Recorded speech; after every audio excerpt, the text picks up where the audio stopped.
Hello and welcome to this video podcast of 30 years, 30 cases. My name is Leire Maiso. I'm a lawyer at the Academy of European Law, ERA. To mark ERA's 30th anniversary, we are producing a special series of video podcasts featuring a landmark case of the European Court of Justice for each of the years since ERA was established in 1992.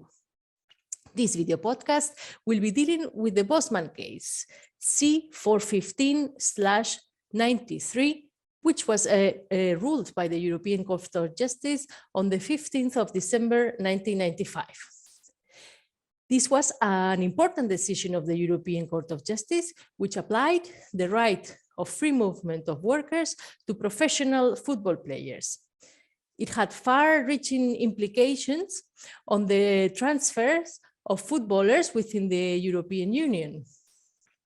I would like to introduce to you our expert who will present in detail this case is Professor Frank Hendricks.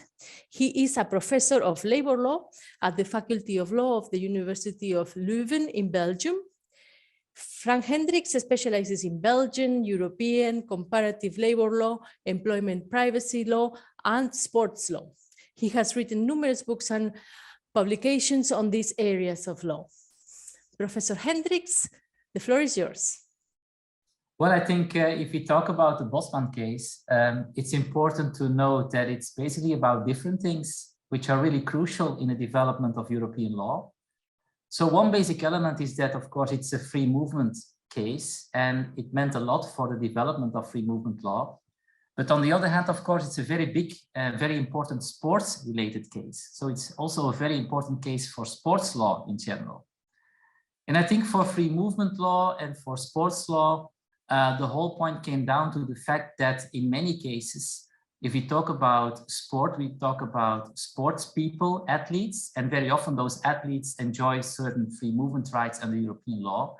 And that's how this case is really intersecting between, let's say, social protection of people, non-discrimination questions, the place of people and sports on the broader labor market, and the way how private rules of sports associations relate to public rules of European law. Perhaps I can indicate first what the factual setting is of the case, and then see what kind of legal effects came out of that setting and what kind of discussions took place before the court. So I think as regards the facts, we deal in this case with a football player. It's a Belgian football player, Mr. Bosman. And this football player is connected with the Belgian football club on the basis of an employment contract, a football contract, which lasts for a fixed term period, like most of the football contracts do. So in this case, Mr. Bosman is connected and contracted for 3 years with his football club. It is a case running in the, let's say, the end of the 80s, the beginning of the 90s of the past century, but his contract comes to an end and the Belgian football club offers him a new contract. Now, the new contract, which is under offer by the football club, is really a limited contract based on 1 year extension and based on what was called the minimum salary of that period. And calculated towards euros, that would come down to about 750 euros per month. Upon which Mr. Bosman, of course, responded that this was a really too low salary to play for and to work for.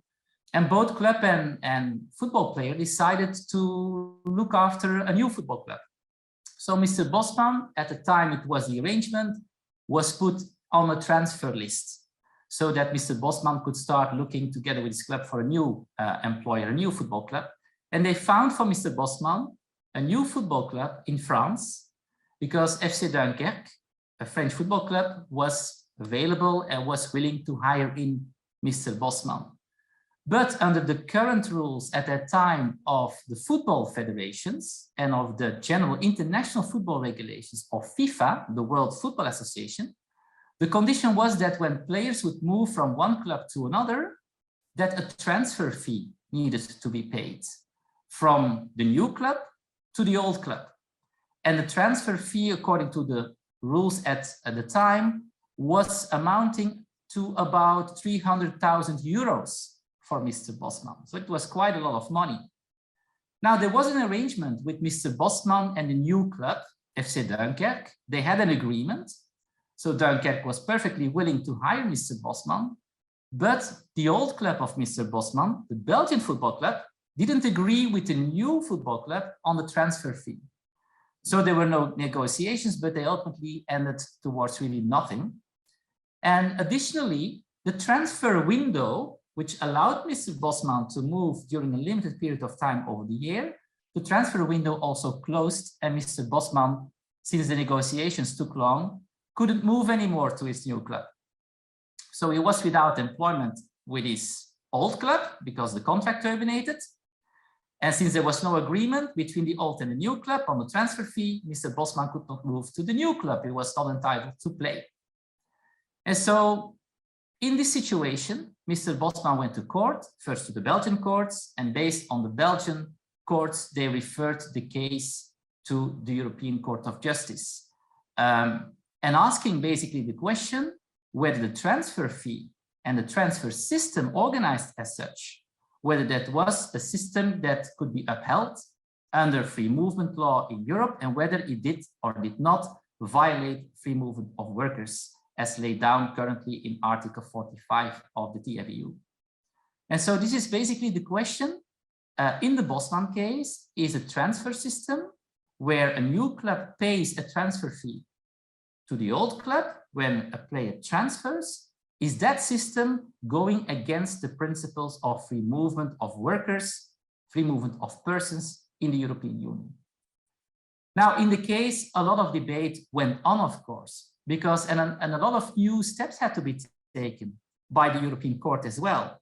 Because for the first time in history, the court was confronted with a real free movement case. It meant that it had to deal with a case where a player was moving or a worker was moving from one member state to another and was confronted with limitations posed by private organizations, by private regulations. So the question was not only, is free movement law applicable? The question was also, can we apply free movement of workers principles in a case where basically there is no point of discrimination based on nationality? Before, all the cases before the court were grounded on nationality discrimination, either a direct or indirect discrimination based on nationality. And then free movement law got into play. Now the court in the Bosman case took the point that free movement law also applies regardless of nationality and regardless of nationality discrimination. And it basically gave a sort of independent and autonomous meaning of the first paragraph of Article 45 TFEU, which says free movement shall be secured regardless of nationality problems. And so without having to demonstrate a problem with the nationality issues that formerly in the case law of the court were going on, the court accepted that free movement law was applicable, and also, very importantly, of course, that the free movement rights or the free movement in general of Mr. Bosman, the football player, was also limited by the fact that his transfer to a new football club was conditioned on the payment of a transfer fee. And so the whole discussion now shifted towards the question, how can a football association, how can a football system, how can the national football associations of France and Belgium, or how can the FIFA as a World Football Association, how can they justify a limitation of the free movement of workers? Because they can. Free movement principles are a starting point, but of course, if there is a limitation of free movement, justifications are possible and allowed. And so the court and the discussion went into the examination of whether the justifications given by the football world, so to speak, were sufficient and sufficiently justified to give exceptions to the free movement of workers principle. And two main justifications for limiting free movement were put forward by the football associations. One important was what was called competitive balance. So the argument of the football world was that a transfer fee was very important and even crucial to keep competitive balance between football clubs. The argument was if a football player moves to another club. That new club must pay the old club so that the old club is sort of compensated and not losing all its talents to a club that is perhaps richer and can attract all the good players. And so in order to avoid a system where clubs would become richer and other clubs would become only poorer because of the talents are being, let's say, drawn away, well, the new club must pay and compensate the old club for the lost talent. Now, this competitive balance in football has been put forward as a very important argument because it was also argued that the whole business model of football is basically based on clubs playing against each other and being also of equal value with each other, being competitive with each other. Nobody, the argument was, would like a football game where the two clubs do not sufficiently compete with each other, and that the result and the end result of the game would already be clear on beforehand. We want that football is unpredictable, and therefore that clubs remain competitive with each other. And it was argued that this whole system of transfer fees kept the balance between clubs. You lose something, you get money instead. Now, the second argument was about training. So the argument also was, if a club invests in a football player and a club gives all opportunities to a football player, and then that player leaves to a new club, a competitive club perhaps, well, then you sort of also lost your all investment and your efforts in the training of that person. And also the idea was you need to be compensated for that. If you don't do that, all incentives for training people would be lost. And so this was the second argument of the football world to justify a limitation of the free movement, investment incentives for training younger talents. Now the court clearly responded to that. The court did not deny that competitive balance in football is important. And the court did not deny that investing and giving incentives to training of people is very important. But the court did not agree that a transfer system was an adequate and suitable response to this. So basically the court said, we have, let's say, a view that we want to adopt the legitimate aims of the football world, but we cannot live and we cannot accept the way how this is implemented in practice. Because on the one hand, you can have alternatives to restore competitive balance between football clubs. You can have more, let's say, solidarity mechanisms between football clubs. Revenue sharing could be a way forward, by the way, as suggested by the Advocate General. And another way is that, well, if you want to have a reimbursement of training compensation, well, you certainly have to have a link with the real and actual costs incurred for training. And so, in other words, fees, transfer fees, should not be connected to the market value, but to the investment costs that you have made. So these were problematic features on the basis of which the court said we do not accept the justification because it's not an adequate response. And so therefore, the limitation of free movement could not be justified. And therefore, there is a violation of Article 5 of the Treaty Functioning of the EU. And so this judgment was, of course, a very important decision because ultimately what the court said is, well, the transfer system as it stood at the moment is illegal. It's going against European Union law. And of course, the FIFA and the football world needed to think about the consequences and needed to think about, of course, modifying its system and its model, which also happened. And so after the case, negotiations took place because, of course, the football associations and FIFA in front, they were not very happy with the judgment.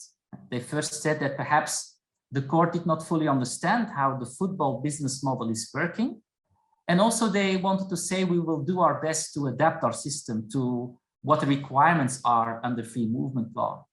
And basically a series of talks, you could say, negotiations even took place between the EU institutions and the European Commission on the one hand, and FIFA, the football association worldwide on the other hand, which led to, you could say, it was more an exchange of letters between the European Commission and the FIFA president. Also the UEFA was involved, the European Association. And this exchange of letters led to a certain agreement on principles on how a new football transfer system should look like. And everybody seemed to agree that two important things remained important: to protect at least what was called contract stability. It meant that players and clubs sign up for a contract for a specific period of time, and we want that clubs and players respect contracts that are concluded. It also implied that if you do not respect the contract, you have to pay a compensation for breach of contract. And on the other hand, it was also agreed on the principle that training of players remained an important feature of football, so that incentives must be able to be given to clubs, to the football associations, to allow that compensation is paid if you see a player leaving your club when you have invested in his or her training. And so on the basis of these principles, a new FIFA regulation was being set. And you could say, this is the end of the story. Well, perhaps this seems to be the end of the Bosman story, but it's not the end of the whole discussion that followed from the Bosman case. Because of course, the question came up whether the new regulations of FIFA were really responding towards the principles and the demands of the Bosman case. We have, for example, seen that the Bosman case also concerns a rather limited, you could say, hypothesis. The limited hypothesis is that Mr. Bosman was a football player connected on the basis of a fixed term contract. And at the end of his contract, he was confronted with a new football club that needed to pay a transfer fee to his old employer. Now, what the Bosman case, in other words, did not cover was a situation whereby a player moves to another club during an existing contract. And so the question is, what if you move before the end of expiry of your contract? What kind of system then comes into play? Now, the response of the football practice has been, until today, we start to negotiate about compensation. And we imply, of course, the football player, but we also imply the new football club together with the old football club. And we will have to agree, if you want our worker before the end of the contract, let's talk. And this leads, of course, as perhaps most people know, to very high transfer fees still, compensation fees, you could say, for transferring a football player who's still under contract to transfer that player to a new club. And this, you know, may amount to just a few euros, but also to a few hundred euros, as we know nowadays, which is becoming sort of part of the football market model. And of course, the big question is, can we still uphold such a system under the principles of the Bosman case? We don't have yet any case before the European Court on the basis of which we can take a conclusion, but it's of course not excluded that one day this new sort of Bosman case will come up. Another debate connected to that is the whole discussion about not contract stability and indemnities, but also the discussion about training compensation. The training compensation discussion, everybody feels like this is a really legitimate issue for the football world. And also the FIFA rules have principles on, well, compensating former clubs when you take on a player and compensating the former club for all the training investments that have been made in that player, even regardless of whether that player has been an amateur in the past and is signing up now for his first professional or even second professional contract. The system that the FIFA has sort of created is a system based on, you could say, lump sum arrangements. It means that over a certain period of time, a player is considered to be trained by a football club. And once a player is trained by a football club, when he later concludes a professional contract with a professional football club, the professional club will then indemnify the training club of the player based on the number of years that the player has spent with that former club, multiplied by a factor, and that factor is connected with, you could say, a lump sum amount in the European Union amounting to 90,000 euros per year for a first-tier football club. So it's really quite some amount, but of course the 90,000 per year in euros is not completely the same as the millions we talk about in the contract stability question. But still, the question has come up, is this sort of lump sum based indemnity system for compensating former clubs who have been training clubs of a football player that you now hire, is that also in conformity with the free movement principles under the Bosman doctrine, you could say? Now, this has almost, but not completely, been tested in another case, which is also a famous case. It's a follow-up case, basically. It's the Bernard case, the case of Bernard, issued by the European Court of Justice in 2010. And this is about a player who is trained by a French football club, Olympique Lyon. And after his training period, he wanted to leave to an English club in the Premier League. Now, there was an agreement under French law that players who would leave after training periods would nevertheless have an obligation to play still a year before the training club where they have been trained. And this was a first league French football club. And they wanted to keep Mr. Bernard for a year. Bernard wanted to leave instead. And so they asked him to indemnify and to reimburse in terms of paying 1 year of salary to the old training football club. Now the case went up to the European Court of Justice via the French legal system, and the European Court also had to deal with the question, is a training compensation system, as in the Bernard case, being based on a lump sum arrangement, although a moderate one, we talk about around 50,000 euros per year and even a little bit less. Is that such a system that is in conformity with the Bosman reasoning, and is that in conformity with Article 45? And in the Bernard judgment, and also within, let's say, the whole analysis made by Advocate General Sharpston before the judgment, a very interesting debate goes on about the legitimacy for the football world to deal with training compensation. And different from the Bosman case, the European Court of Justice said, well, we think training compensation is not only a legitimate concern, we also think that compensating when you are a new club and paying to the old club a certain amount is also a legitimate way to do it. This was a step further than the Bosman case. So the system was found to be an adequate idea in football, but nevertheless, the court said it cannot be based on a system where you pay lump sum amounts. The amounts must be based on the real and actual cost of training that you have incurred as a former football club. And now, of course, the question is still, is the FIFA system, which is a sort of lump sum arrangement, is that then in conformity with Bosman plus Bernard? Or do we say, well, this is a little bit standing in contrast with what's being said by the European Court, and perhaps it's not completely legal? We do not know that response because the Bernard case was not about the FIFA rules. It was about the French system. But nevertheless, the discussion continues. And so you have the feeling that within the part on contract stability, the high indemnities that are being paid when players leave before the end of the contract, we still have legal uncertainty. The feeling is for many people that, well, it does not completely stand in line with the idea and philosophy of the Bosman case. The same for the whole training compensation system.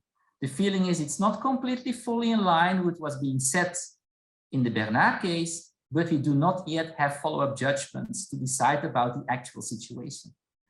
And so the conclusion is that the European Court has made very important decisions, that it really has been able to change some of the practices and the rules and the regulations.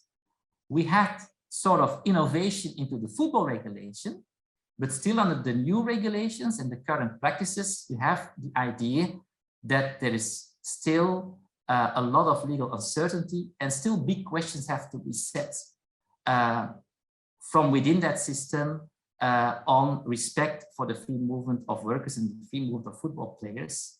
And personally, I would think when a new judgment, a new Bosman or a new Bernard would come up before the European Court, testing the FIFA rules and the FIFA practices, it is very uncertain that the court will follow.